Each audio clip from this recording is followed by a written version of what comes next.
The greatest crimes are not committed in darkness, but in broad daylight, by people who smile while they do it. There's something disturbingly theatrical about how they did you, not quietly, not discreetly, but loud, deliberate and bold, as if attacking an innocent person gave them a standing ovation in hell. Let's get one fact straight. According to psychological studies, people are 4 times more likely to believe a charismatic liar than a quiet truth-teller. And guess who you were? The quiet truth-teller. The one who showed up, did right, loved hard, gave deep, and still ended up being burned at the stake like the villain in their twisted fairy tale. And the worst part, they knew you were innocent, they knew you were genuine, they just didn't care.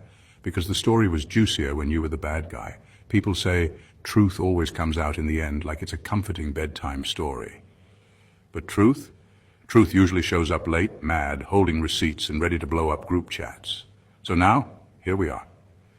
The same people who laughed while you cried, who orchestrated your public takedown like it was a community sport, they're now stuttering, sweating and scrambling for alibis. Because the world's starting to realize you were the innocent one. And what they did to you was straight up disgusting. Let's talk about it. Let's peel back the mask, flip the script and finally say what needed to be said from the very beginning.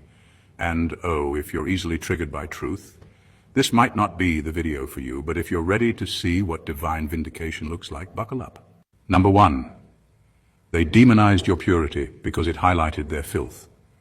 They didn't hate you because you were wrong. They hated you because you were right. You didn't need to put on a mask or pretend to be something you weren't. You walked into rooms with your head high, your conscience clean, and your spirit intact. That's what disturbed them. You didn't owe anyone explanations for being a decent human being, but somehow your goodness became a spotlight on their filth. The way you treated people with fairness, honesty, and compassion made them uncomfortable, not because you were doing too much, but because they were doing too little.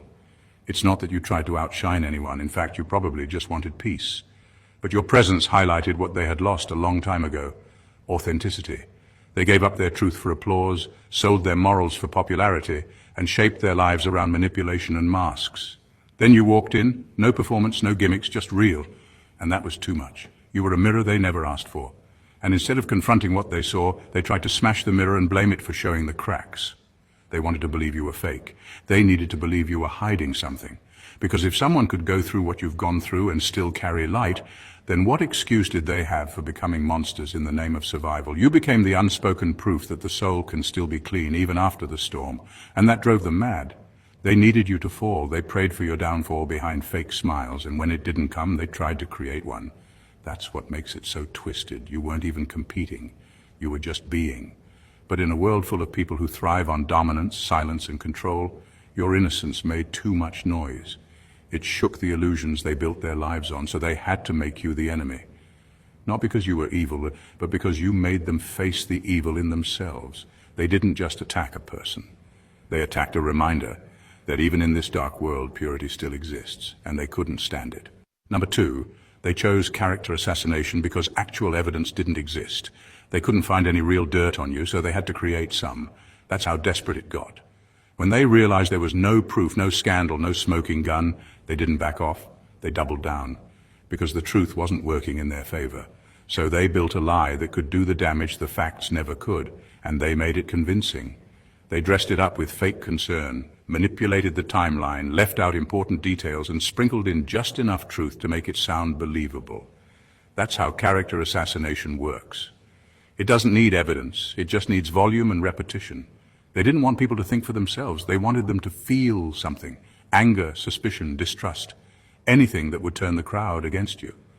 So they planted seeds in conversations, whispered your name in controversy, and asked fake questions like, "Don't you think it's strange how they always," knowing full well what they were doing? They couldn't confront you directly because you didn't actually do anything wrong. And that's what frustrated them most. You had nothing to hide, so instead of exposing a secret, they had to create a story. What's worse is how quickly people believed it. Not because it made sense, but because lies tend to spread faster than truth. Especially when the truth is boring and the lie is entertaining. You became a topic, a rumor, a punchline. And the people who once smiled in your face started side-eyeing you, not because they knew anything for sure, but because someone with just enough influence whispered the wrong thing at the right time. It was never about truth. It was about control. They wanted to control how people saw you, how you were treated, how your name carried weight or lost it. And the fastest way to do that wasn't through honesty, it was through manipulation.